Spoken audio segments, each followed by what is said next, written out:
So, Olga, movies like this, very difficult to talk about in junkets. You've got a lot more to do with it than I have. But it's fair to say your character throws a spanner into the works, doesn't she?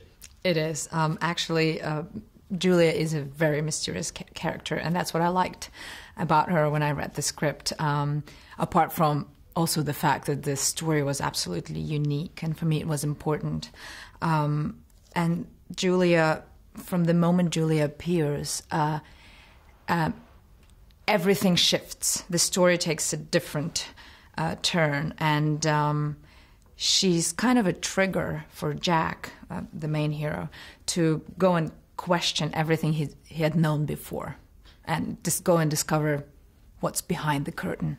It started as a graphic novel. It reads like a novel in the respect that you get halfway through and you still don't know which way the film is going to go. I mean, usually you can guess a twist. Yeah, that's what I liked. In this one, no idea until the very end. Exactly. When I read the script, I couldn't predict the ending, and I never knew what was going to happen next, and that's a good sign, because it's very hard to come up with something new nowadays. Very hard. There's so many stories that have been made, and this one is so different and unique, and I promise you haven't seen this story before. If you strip away the sci-fi and what you see in the trailer and the graphics and the posters, it's actually A, a love story, and it's B, about what it means to be human, about searching for the essence of humanity. It has got a lot of layers, hasn't it, aside from the science fiction? That's what I liked too.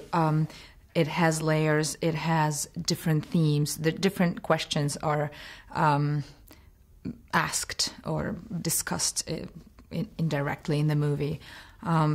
It is about what is it to be human, what makes a difference between a human and a machine or an alien.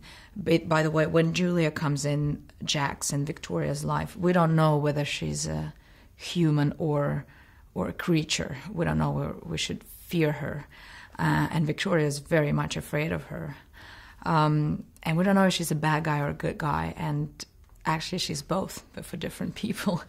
But yeah, there are also questions like, should we believe everything we're told, or should we actually try and have our own ideas and think and try to not be afraid to discover the truth? And we see two different characters. That one is afraid to discover the truth, and another one is brave and wants to go and fight for the truth, and he does do something extraordinary. It's the director's Joe. It's his baby, isn't it? Joe's baby. Yes. I guess when you make a movie, it's always your baby, for a director, for an actor. But yeah, it's only Joseph's second movie, and I think it's spectacular what he's done. He has such an amazing vision, and also the way he tells the story. He's very smart, and he's a great actor's director. So he's got everything. He's one of those movie geniuses that I think we're going to hear a lot about.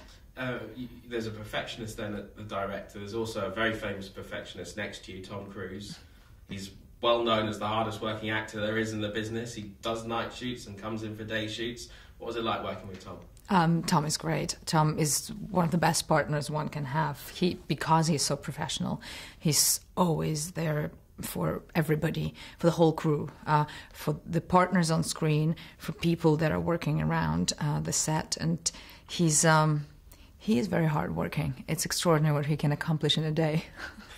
And let's talk about just finally how it looks, because I mean, if you see it on our IMAX, it's sensational, isn't it? It's beautiful. The movie is aesthetically stunning. And when I saw, one thing is doing it, and of course I found myself in these beautiful sets, which, by the way, are all real. Everything was built. We almost didn't have green screen. The only moment I shot on green screen was the flight in the bubble ship. That's all. Everything else was real. Even Sky Tower was built. Even the clouds around Sky Tower were real. They were projected while we were filming on the walls. And Iceland, the post-apocalyptic New York, was built in the middle of Iceland. So we got there and we had buildings sticking out of the ground, half destroyed, and it was great. It was amazing to be there. So you don't have to imagine everything; you believe it. Well, it's great to watch as well. So.